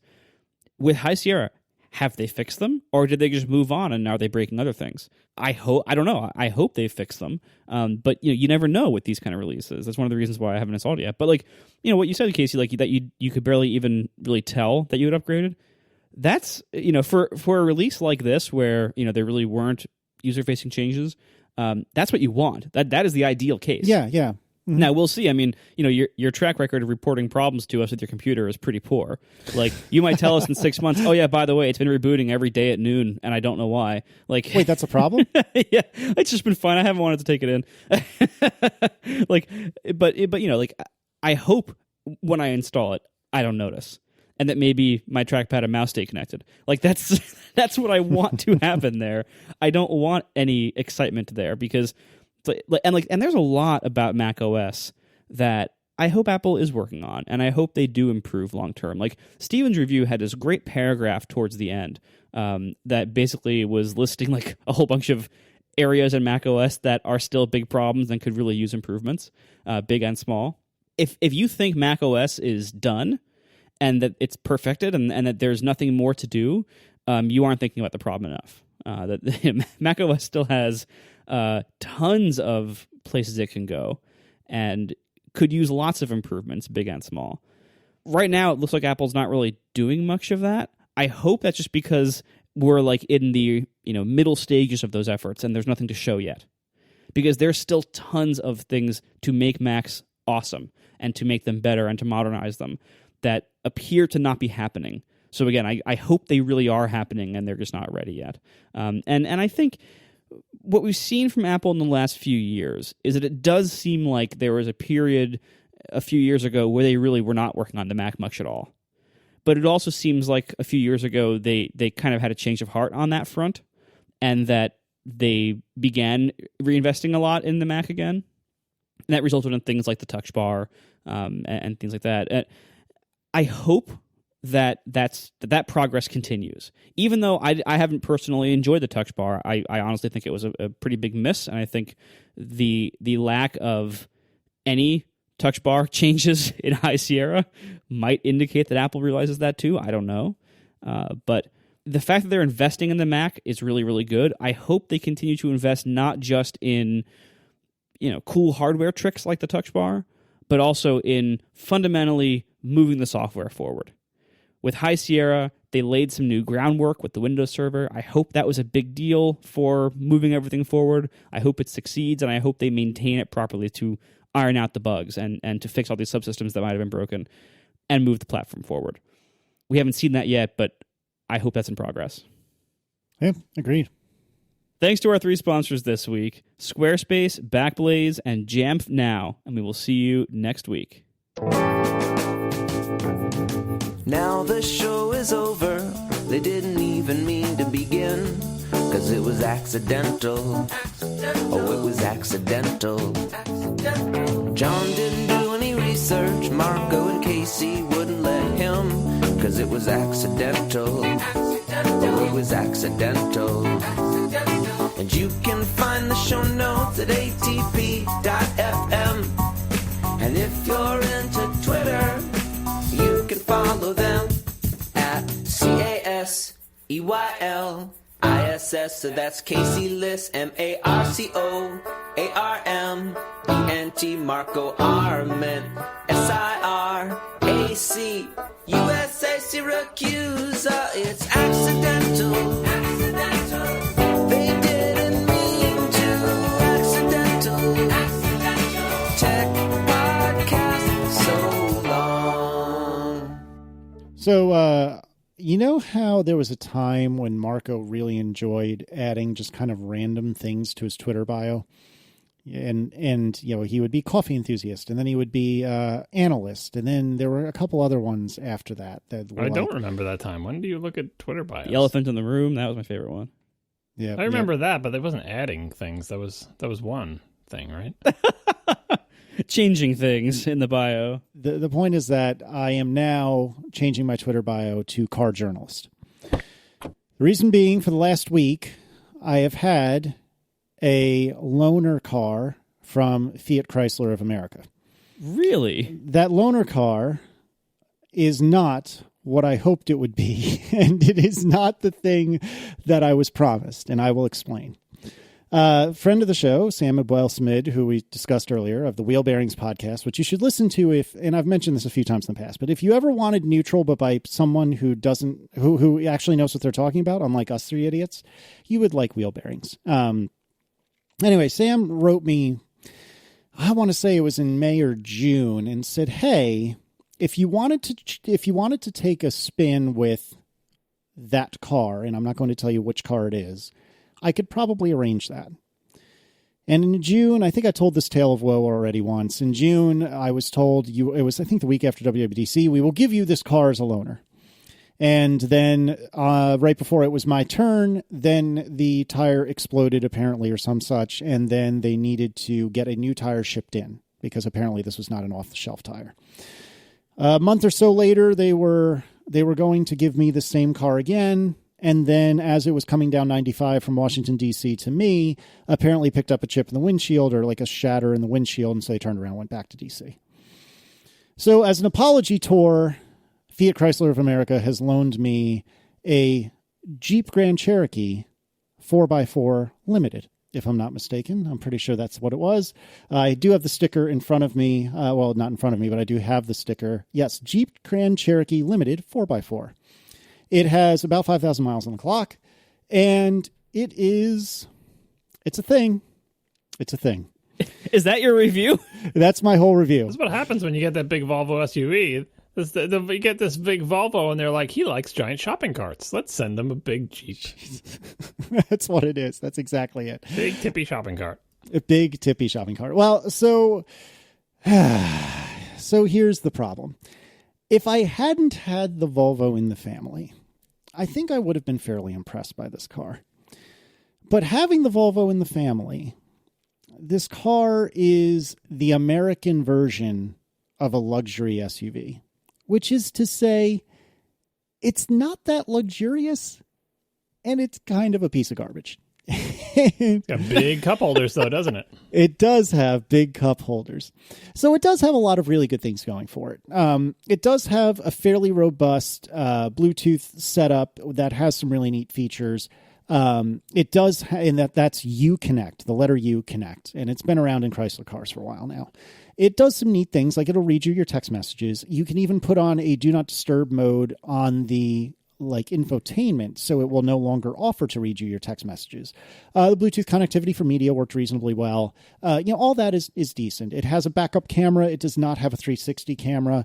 It has an auto raising and lowering lift gate. It actually has a AC plug, so a not a DC plug like a cigarette lighter. I'm talking a full-on, like the same kind of outlet you would find in your house plug in the back of the center console. So for the rear seats, which is super cool. I knew that they had put these in cars before, but though, to get a decent one of those as an aftermarket thing, it's like a couple $100, and this is just in the car. Overall, it was a nice car. Did a lot of things reasonably well. This particular model was the V6. The V6 is not fast. It does do the stop-start thing. It actually, I think, was a little bit smoother on the stop-start than Aaron's Volvo, to believe it or not. So far, things are looking good. But then everything takes a turn. Wait, as I'm building and pricing this thing to match what you're saying, the next step that I have to choose is the color. And I only have one question. It is not white, you jackass. Yes! All right. It is a dark gray. What is the official color? Where does it say it on? It looks like it comes sticker? in about 16 different grays. The exterior color is granite crystal metallic clear coat exterior paint. This thing is almost the same price as your Volvos.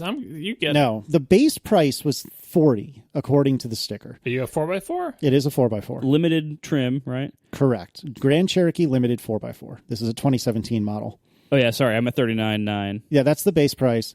Optional equipment includes the customer preferred package 23H, which is apparently luxury group 2, which is a $4,300 option that includes a 506-watt amplifier, an 8.4-inch touchscreen display, leather trim seats with perforated inserts. Ooh, we need to talk about heated and cooled seats, actually, because that's a thing. Lane sense, lane departure warning plus, parallel and perpendicular park assist. Have you tried auto parking in the Tesla? I have. Does it work? It works mostly, but it's so slow, I usually just do it myself. Yeah. It's. I tried it once with perpendicular parking, and it was garbage. And actually, to be fair, so was Aaron's Volvo. Finally, a $595 blind spot and cross path detection, and a destination charge of $1,000. Total sticker price, ladies and gentlemen, $48,230, which is quite a bit less than we paid for Aaron's Volvo. So it feels like the American take on a luxury SUV. A lot of the stuff is nice, and it does have a lot of the bits and bobs, like the radar cruise control. But so much of it gets wrong, like this Uconnect thing, and this isn't that interesting without a visual aid, and so you're just gonna have to go on faith until I eventually write my blog post. But the Uconnect thing is an assault on my eyeballs. It is a billion buttons. Everything is gray. Everything blends together. There are neat features about it. So as an example, when you're in the Bluetooth media screen, there's a little teeny tiny button that says map, and then it will do a popover of the current map. So you can look at where you are without leaving the context of the Bluetooth screen. That's a kind of cool idea, but it isn't pinch to zoom or whatever the case may be, which Aaron's car is. The resolution of the screen was not very good. Aaron's car, I wouldn't call it retina, but it's of that kind of caliber, right? It's a decently high res screen. This thing looked like it was 5 years old, and this is a 2017 model. And here again, as I was starting to say at the beginning, it's so frustrating because without Erin's car as a comparison, as a benchmark, I actually think I would have liked this car a lot more. And when I met Erin way back when, she had said her like fantasy car in a lot of ways was a Grand Cherokee. She just always really liked them. And you know what? I always really liked them. I always thought they were really nice trucks, I should say. But as compared to the Volvo, which does all of the things this does and more, and does every single one of them better, except of course going off-road, I would choose the Volvo any day of the week and twice on Sunday. Knob feel, it was maybe a 7 or 8. It's a nice, it feels nice, but it's this not is a category for us. It is. It really is. But it's not, you can tell it's just not all there. And the things that really drove me nuts about it were things where they just didn't think it through. So as an example, most of you listeners probably live in an area where at a stoplight, and for Americans, it's a left. For, those crazies that drive on the wrong side of the road, it would be making a right. But for Americans, if you're trying to make a left, let's say that there are 2 lanes to make a left-hand turn. So you're on presumably like a multi-lane road, and you're at a stoplight, you're going to make a left-hand turn, which is the difficult turn for an American to make. So you stop the car, and the stop-start probably kicks in. So the car feels like it's stalled, but it's actually fine. You go to take off once the light turns green. The car starts right up. That actually works really well. And like I said, it's actually a little smoother than Erin's car, surprisingly, especially since it's 2 more cylinders. And immediately, wheat. Because what ends up happening is it thinks, perhaps because I'm an idiot and I'm the only American that ever uses my turn signal, it thinks that you're signaling to make a lane change. And it's trying to tell you there's somebody next to you, which on the highway at like 70 miles an hour or what have you, that is a useful thing.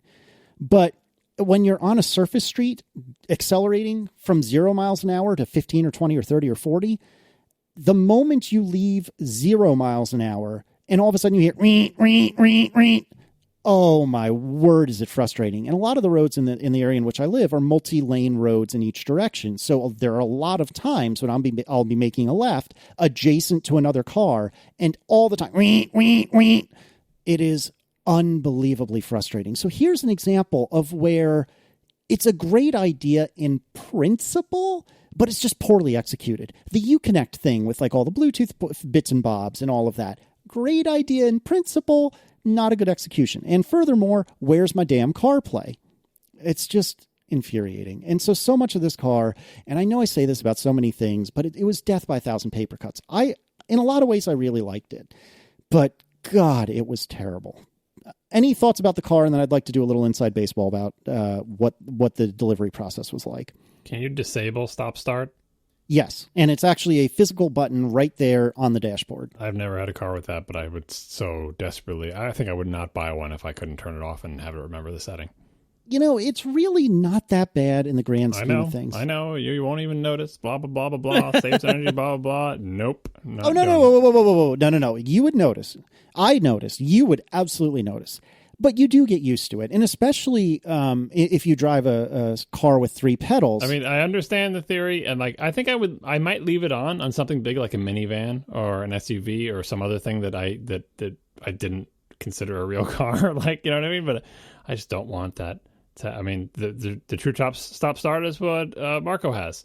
When he's at a stoplight, nothing is moving in the drivetrain. It is stopped. But then when he goes again, he doesn't have to wait for the engine to start. And I know there's not waiting. I know they start really fast. The starter motors are fine. They're built to be started. Maybe you'll notice, but there'll never be any lag. It's just, I don't want that. I don't want it at all. It still sucks. No, I mean, like to me, like all like start stop, CVTs, all these new autos that have like a million different gears in them. To me, it's kind of like when LCD came out for TVs, and LCDs were okay, but they were fairly simple. But then towards the middle and end of the LCD era in TVs, they started adding all these crazy hacks to try to boost their specs. So that's when you started getting like the weird dynamic backlighting and like all sorts of like weird hacks that really were just like piles upon piles of hacks that made certain things worse, all in an effort to try to boost specs towards the end of their life before we switch to a superior technology of OLED. And that to me is what gas engine cars are going through for like the last 10 years or so. They're trying so hard to eke out every single last mile per gallon to meet new spec requirements and to be more competitive and everything. But they're just adding all these crazy hacks that add up to being a lot less fun to drive or a lot less nice of a drive in certain ways and to certain people who care about such things. And really these are just all temporary hacks on the way to the next thing, which is electric. But in cars, things move more slowly, and so it's good. We're going to be in this transition for a while, but ultimately we're going to look back on all these crazy gas engine hacks as just these awful relics of a transitional time. And also the sensor stuff. This is kind of I think we're in the mouse motor seatbelt era. I don't know if I'm not getting it right, but do you remember the seatbelts? There was a requirement. I think it was like a government requirement in the U.S. that you either had to have airbags or automatic motorized seatbelts. Do you remember the seatbelts that go along a little track along like the A-pillar? Is that what those were for? Yeah, because it was like before car makers weren't ready to put airbags in yet. So like, well, we've got this model of car and we haven't figured out the whole airbag thing yet, or we don't have a supplier, or we haven't certified it, or the car's almost done, or whatever. So they would put in the motorized seatbelt. So when you open the door, this little motorized thing would go down your A-pillar with the shoulder harness attached to it. And then you'd get in the car and close the door, and it would go and motor back up to be over your shoulder. That's what my Saturn had. And those, first of all, those are an abomination, and I never would have bought a car with them, and they're terrible. But it was like, from now on, safety features will just be more and more invasive. But no, we figured that out. Eventually, we got the airbag thing figured out. The motorized seatbelts went away. So I feel like sensors are in the little motorized seatbelt there, where it's like, sensors are good. We want them for safety. Governments are going to require certain things or whatever. But a lot of them are poorly implemented, like Casey's, lane detection thing that is telling them he's going to go into a lane where somebody is there, and really he's just making a left along with a bunch of other people, right? Sensors are good. We should have more of them. We should have more cameras, all the stuff that makes it easy to park. And, the backup cameras are mandated in 2017 models and later in the US, I think. Those are all good, but a lot of the early implementations are not good. And so we get angry the safety equipment sucks. I don't want to have all these electronic sensors blooping at me. I want the sensors. I don't want them blooping at me. So I'm hoping that the incredibly annoying blooping sensors, we get this figured out and it settles down into the current state of safety equipment like airbags, where you don't notice them. They're small. The steering wheels aren't gigantic because of them anymore. And we just all accept the safety benefits of them. But I don't know. It's been a while with the sensors, and almost every review I still read is mentions, hey, can you turn that stuff off? In some ways, I'm almost kind of glad that I didn't get that more expensive option on my Accord for the Honda sensing package and stuff, because I have the backup camera, which is the most important thing. But all the other sensing stuff for lane change and whatever, I guess it would be easier than turning my head, but I would probably still turn my head anyway. I mean, for whatever it's worth, the both the BMW and the Tesla systems for these things have not been annoying. They have not annoyed me at times where they shouldn't. They've been great. Yeah, the Volvo's is very good as well. The only problem I have with the Volvo is there's been a couple of times when it's done a panic stop on behalf of the driver when really it wasn't necessary, which is very startling. But that's only been a couple of times where by comparison with the Jeep, half the time I was driving it. Couple other thoughts, actually, before we do a little inside baseball. Remote start on a car that you can only cool once the car is started.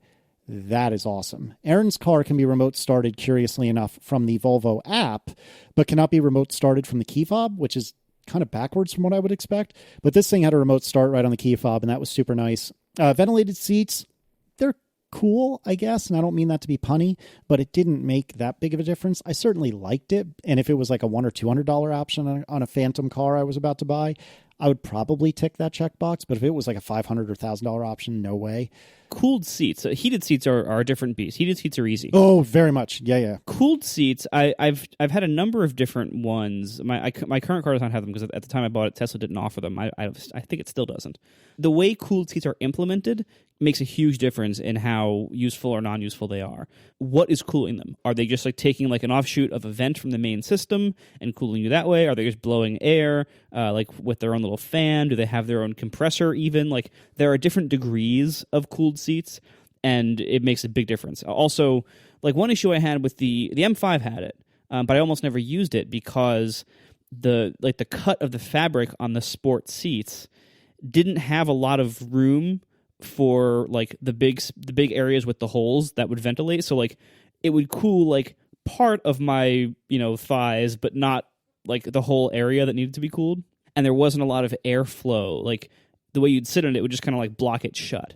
The best I have felt yet, a while back, Tiff had a Lexus IS 250. And that one had really nice air conditioned seats. It was like sitting on a glorious air conditioned air hockey table. Like you would feel it. It cooled really strongly to the point where eventually your legs would get cold and you have to turn it down. And I never had to turn it down in the M5. Like the M5 was always like I was just dying for more. But from what I understand, there are a lot of different levels of how good these things can be. So I'm not familiar with the one that was in your big Jeep monstrosity, but maybe it was just not one of the good ones. Yeah, very well could be. And I think that's mostly it. Obviously, I will write some amount of review for my website about this. What was interesting about it was apparently, Fiat and all the other car manufacturers have, these fleets of vehicles, and there's, presumably one on the East Coast, one in the Midwest, and one in the West Coast. And so when this was being arranged, I had come to find out that the car was in, I actually thought at the time, DC. It turns out it was actually in Baltimore, which is about a 3-hour drive from where I am. And so when we were arranging it, I had assumed that meant I would have to like meet the driver halfway somehow and like pick the car up and then drive it the rest of the way. But as it turns out, no, when you're press, they come to you. They drove the car all the way to me. We spoke for about 2 minutes. They handed me the keys, and then they drove back to Baltimore. And that was that. And tomorrow they're going to come to my house. I will presumably speak with them for 2 minutes, and then they will go back to Baltimore, which I just thought was the most bonkers thing. But I guess that's normal. There was no formal or implied agreement that I would write or talk about any of this, really. Obviously, I wanted to, in part because I feel like I kind of owed it to them, but they never said like it has to be a good review, it has to be so long or anything like that. I mean, they never really even said you have to talk about it. They just said, hey, if you want the car, you can have the car. And I said, yes, please. It's a very odd thing, and I'm very thankful to Sam for kind of arranging this for me. And we'll see if we get the car that I was originally slated to get because, like I said, this was kind of the apology tour car. We'll see if I ever do get my hands on the thing I originally wanted to get. And we'll find out. Is it from the same company? It is from Fiat Chrysler of America. Well, I mean, maybe. So there have been a couple of times when I've been given review samples of things. And it's similar in the sense that, they don't. I've never been asked to provide a positive review in exchange for receiving a thing. I mean, I'm sure there are like less ethical companies that will ask press that, but I don't think they would last very long doing that because that's a massive ethical problem, and I think the press would not react kindly to being asked to do that. So no one's ever asked me for a review or for a positive review or anything, but the implication is always that they expect a review. Mm-hmm. It's never it's never like I don't like sign a contract saying I'm going to review it, but usually the implication is they're sending me these things for me to review them. Usually when I give a particularly negative review, I don't usually hear from that company again. So given your summary of this car, right?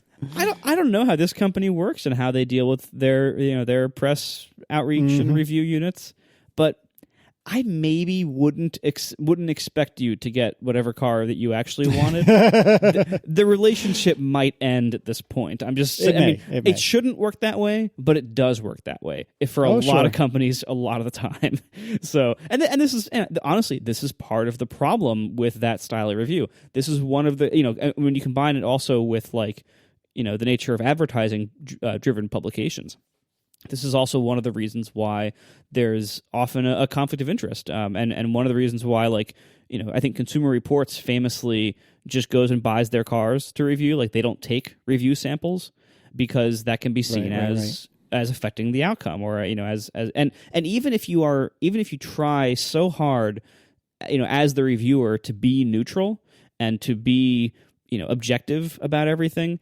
It still does make you feel better about a company if you got something for free.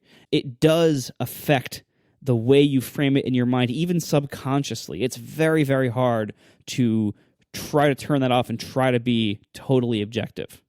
There's a big justification, I think, to publications and reviewers who don't accept freebies and who just buy the things they review. So the corollary to this is that Consumer Reports has terrible car reviews, and the good car magazines like Car and Driver have spent decades crapping on entire brands and lines of cars and companies. Just decade after decade of GM makes crap, everything they make is terrible, and they still keep sending them their cars, right? So, like, it's obviously you're not Car and Driver, so Marco's probably right in your case, right? They don't need you. But if you're big enough and important enough, they'll just keep sending you cars, even if every single time you send them, like you crap on their cars, right? And they'll say things pretty much just as harsh as what Casey said, only in slightly different language. Like, coming last in all the comparison tests, the summary reviews are terrible. I mean, hell, I read you the one-liner summary of the Acura TLX with automotive wallpaper. Do you think Acura wants them to keep sending them their cars? But they're going to. They're going to keep sending them because they're Car and Driver. So it is possible to get enough clout to... I mean, you know, people complain like one of the best complaints about Car and Driver is they're on BMW's payroll because they love BMWs for years. But guess what? That changed recently, right about the time they added electric steering and started screwing up all their cars. And it changed a little bit with the Bangle era with the styling. So now all the conspiracy theorists don't know what to do because it's like, I thought we were paid off of BMW. BMW keep losing comparison tests and all their reviews are negative. So, you know, some form of decent journalistic independence is possible, even if you get free cars and go on all the press tours and everything like that. But like that, Casey is not Car and Driver, so I don't know how that's going to shake out. Yeah, you're right. Like once you're big enough that they have to send you a review sample just to be relevant in the press, like if you're big enough for that, then a lot of this stops applying to you because they're going to send it to you anyway. But when you're a smaller reviewer or when you're just trying to get started, it's really, really hard to risk getting on a company's bad side because that might cut off your supply of review units. Oh, and the weird thing is the nicer the car, like sort of objectively, the harder it is to get those cars to the companies sending you the car. So a lot of car magazines have a lot of difficulty getting the supercars or the top end luxury brands because they don't want anyone possibly saying anything negative about their, $500,000 car. And they don't need you because no one reading that magazine is going to buy that car anyway. So they have to do like what Top Gear used to do, is like find an owner who's nice enough to let them drive their car because they can't get any from the manufacturer. The manufacturer won't even return their calls. It's like, no thanks. Why would we let you say anything bad about our car? We're just going to say that our car is wonderful and sell it for millions of dollars, and they're all already sold, right? We don't need your car magazine, and nobody subscribing to your stupid magazine has enough money to buy our car anyway, so forget it. So it's not all of them, obviously, but that's more likely the case when you're not going to get a car. It's because of some company that says, Why would we even risk you saying anything remotely negative about our car? Why would we risk you like comparing it directly to one of our competitors' car? We don't want that to happen. It's all downside for us. Yeah. I haven't talked to Sam about what the best approach is because I'm going to write about it in some way, shape, or form. I'm almost sure of it. But I don't know if maybe I hold that until I get a date for the Phantom car. And the thing that I was promised originally is something that is much more my speed, and so I'm much more inclined to enjoy it. In fact, I had feared before I realized I wasn't getting it anytime soon, I had feared that I would like it enough that I would end up choosing that car to replace the 335 whenever that time comes. So it is much more in my wheelhouse, this Phantom car that I'm hoping to get. You keep saying Fiat Chrysler. I'm like, is he getting the restyled Miata, the Fiat 124 Spider thing?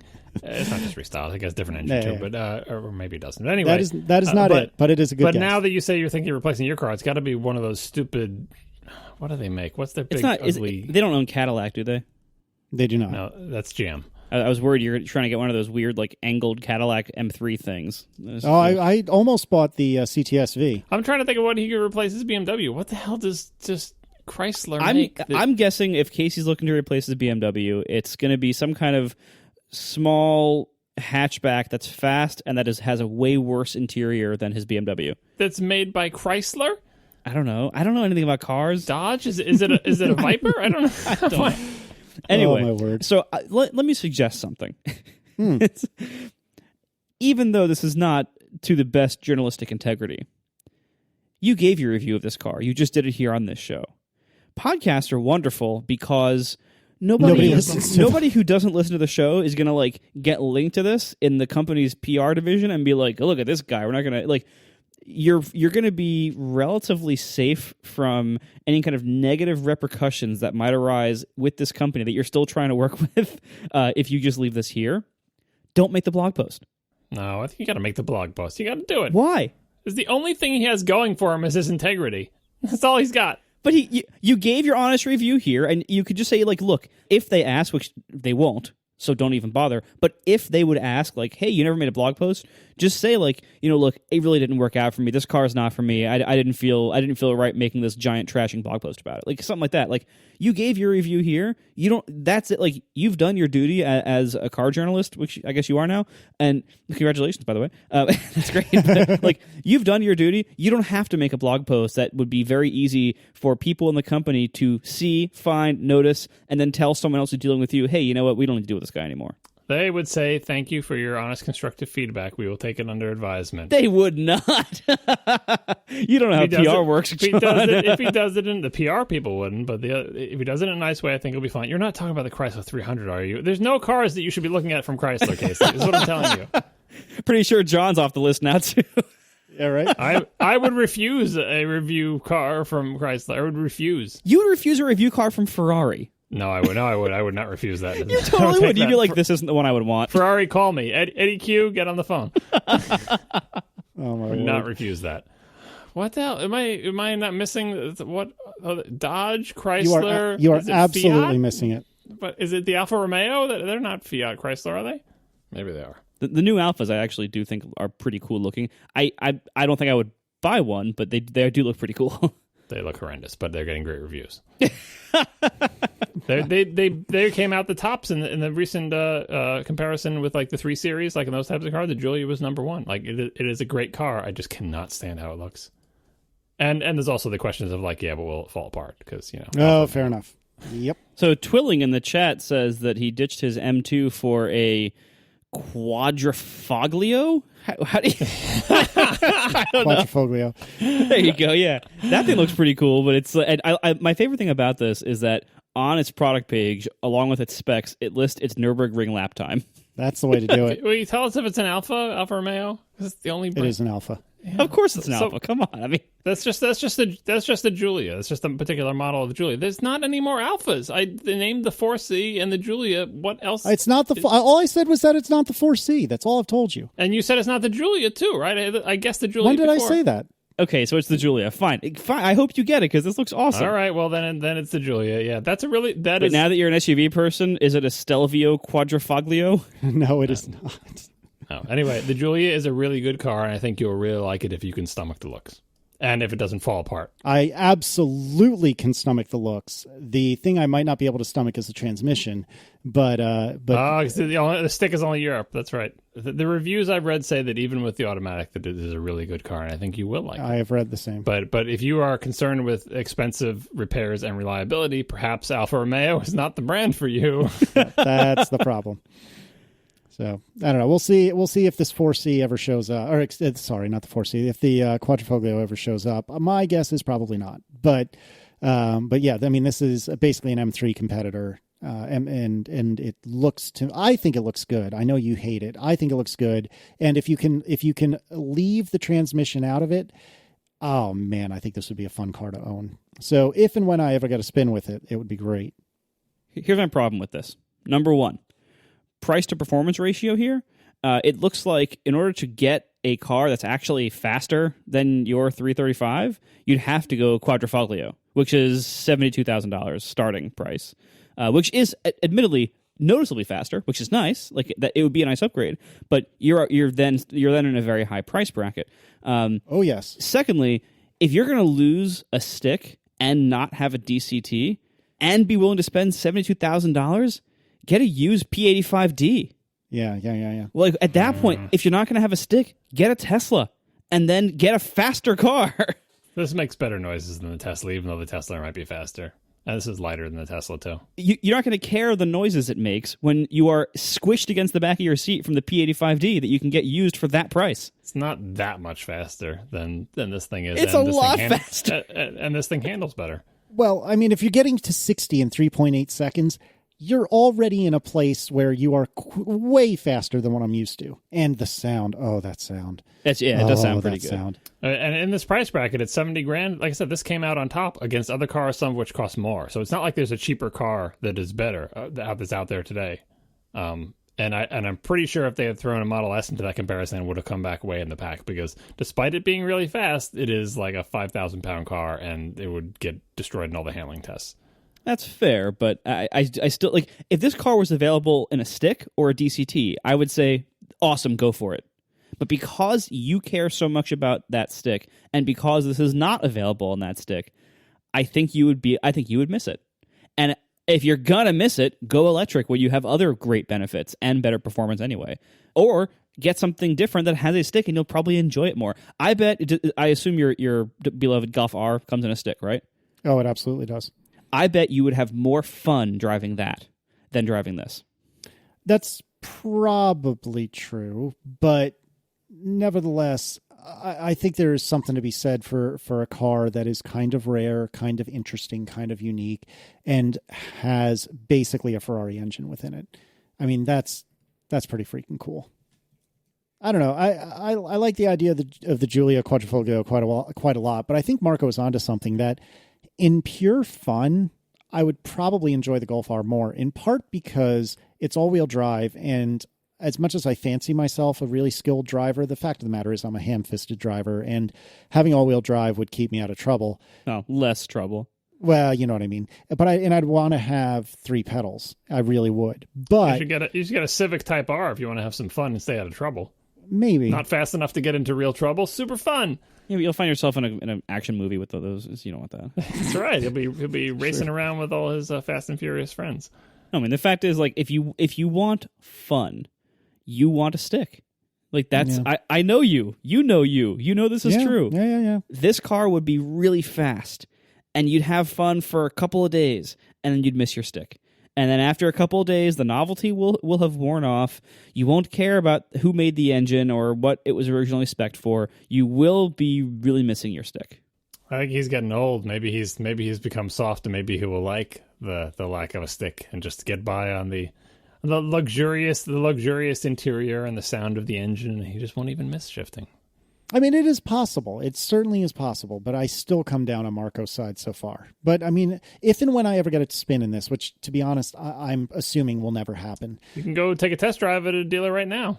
I suppose that's true, but it's, it's a lot different. Don't forget to test drive the 2018 Accord. People are loving the little stubby shifter. It's the same one from the Type R. I'll get right on that. You should. Oh, and when you go to a dealer to test drive this, don't tell them you're a car journalist, because then they won't let you test drive it. It's true. Really? We saw your Twitter bio, sir. You know how to test drive this. I really should change my Twitter bio, shouldn't I? Oh, my goodness. No. Anyway, that's my story. But it was even if this is my lone foray into car journalism, it's been a tremendous amount of fun, and I felt very fancy and very very very cool and part of a small club. You wasted it on a Jeep. Well, you can't win them all, John Syracuse. You can't win them all. Just wanted to let a Mercedes, Porsche, Bentley, Ferrari know I'm available for test drives. I will tell the world about your knob feel. I'm surprised you're not soliciting the NSX. I would like to try an LFA if anyone has one of those available, hanging around. Oh, yeah, sure. Yeah, they're just hanging There's around. plenty just hanging out. Mm-hmm. You got one you're not using, you don't like it anymore? Send it my way. Twilling in the chat has one of these in white, just FYI. He just put a link. I'm assuming he just put a link in the in the chat room. You are not allowed to buy it in white. Red is the only color for this car. I'm sorry, Twilling. It comes in 2 different reds. Oh, they look like 2 of the same red, but for some reason you can get it either in red or you can spend $2,000 more and get it in the same red. Which one is the more expensive one? The darker one? I think it's the different. One of them is Tricoat Competizione, and one of them is just regular red. Your Italian pronunciation is befitting of your Ohio origins. Go ahead, John. Tell us how it's supposed to be pronounced. I don't know, but not phonetically. When like it's not saying Foglio. Like you're supposed to say the G. Syracuse. No Z. Syracuse. Syracuse.